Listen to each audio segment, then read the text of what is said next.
Ayan mga kakusina, tayo'y magluluto ng ginataang roast ball na squid. Yung instant na po ito. In sauce. Tapos, meron po tayo ditong shrimp fruit cubes. Meron po tayo ditong kara na coconut milk, classic.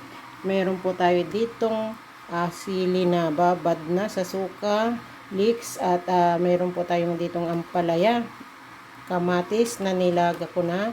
At syempre, ang ating gagamitin ay ginger, onion, and garlic. Ang ating pang saute ay ating gagamitin ay star margarine.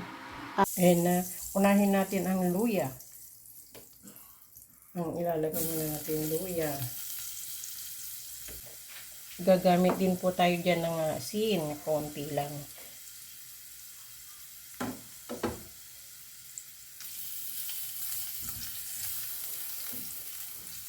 Ayan, isunod natin yung bawang at sibuyas.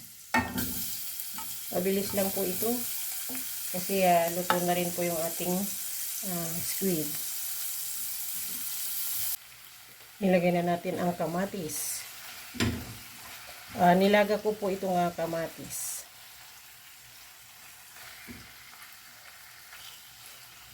Lakasan natin ng apoy ng kaunti.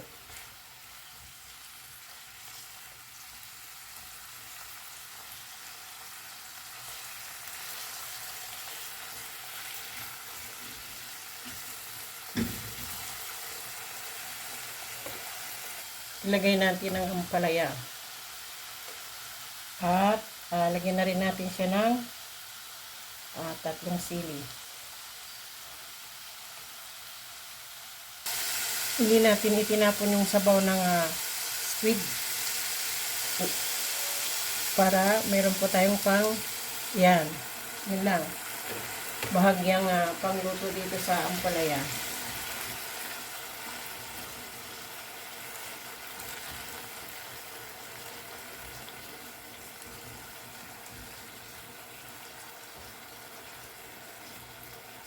Ilagay na natin yung ating mga squid.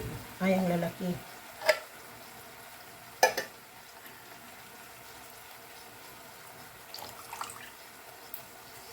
Yan.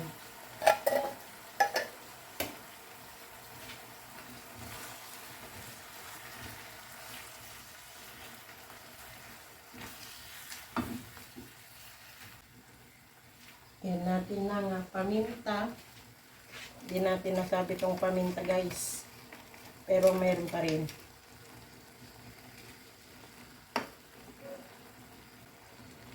Ilagay na natin itong gata.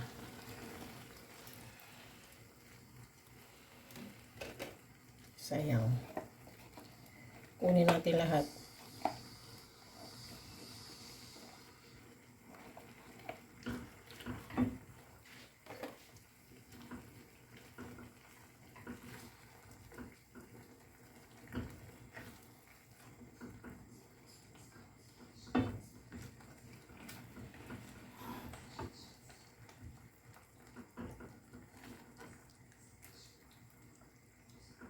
Pakukuloan lang natin siya sa gata.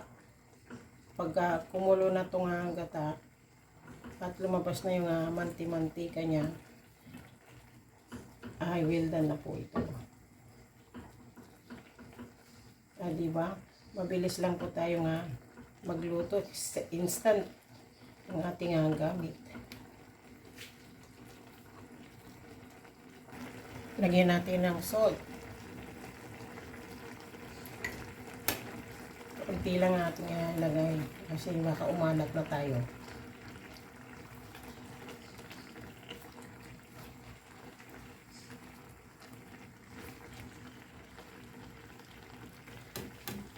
Ayan. Lumabas na yung kanyang mantika nung gata. Ayan, lagay na natin itong sibuyas.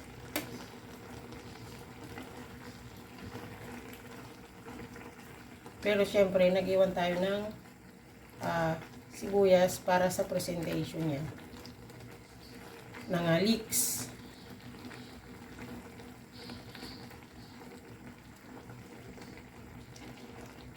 Diba? Dito lang yan. Pwede na. Well done na po ito. Serve na po natin. At ilagay na natin yung dahon ng sibuyas. Ayan na po tayo. Well done na po and bye-bye.